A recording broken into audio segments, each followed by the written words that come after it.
ಸರ್ವೇಶ್ವರಾಯ ಶಾಂತಾಯ ಸರ್ವ ಅಭೀಷ್ಟಪ್ರದಾಯಿನಿ ಶರಣ್ಯಾಯ ವರೇಣ್ಯಾಯ ಸರ್ವೇಶಾಯ ನಮೋ ನಮಃ.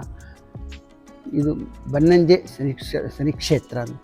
ಬನ್ನಂಜೆ ರಾಘವೇಂದ್ರ ಸ್ವಾಮೀಜಿ ಅವರು ಪ್ರತಿಷ್ಠೆ ಮಾಡಿದ್ದು.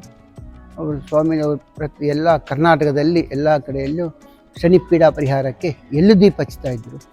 ಯಾವುದೇ ದೋಷ ಇದ್ದರೂ ಅದನ್ನು ಪರಿಹಾರಕ್ಕೋಸ್ಕರ ಅವರು ಕೋಟಿ ದೀಪ ಆಗಬೇಕು ಅಂತ ಅವರಿಗೆ ಒಂದು ಮನಸ್ಸಿನ ಚಿಂತನೆ ಇತ್ತು.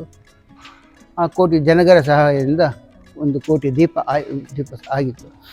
ಶನಿದೇವರ ಜಪ ಸಂಖ್ಯೆ 23,000 ಆದ ಕಾರಣ 23 ಅಡಿ ಪ್ರತಿಷ್ಠೆ ಮಾಡಿದರು.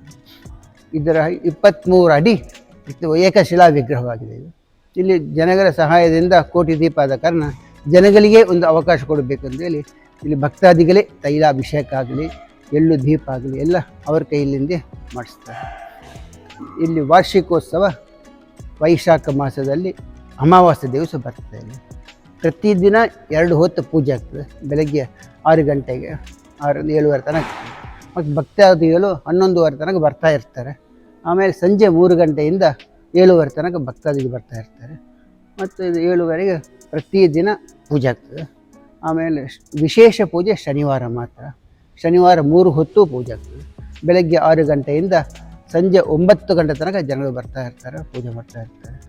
ಮತ್ತು ನೀವು 6 ಗಂಟೆಯಿಂದ ಕಲ್ಪೋಕ್ತ ಪೂಜೆ ಅಂತೇಳಿ ನಾವು ಸತ್ಯನಾರಾಯಣ ಪೂಜೆ ಮಾಡುವ ರೀತಿಯಲ್ಲಿ ಶನಿದೇವನ ಕಲಶ ಪ್ರತಿಷ್ಠೆ ಮಾಡಿ ಅದಕ್ಕೆ ಪೀಠ ಪೂಜೆ, ಪತ್ರ ಪೂಜೆ, ಅಂಗಪೂಜೆ, ಅಷ್ಟೋತ್ತರ ಎಲ್ಲ ಮಾಡ್ತೇವೆ.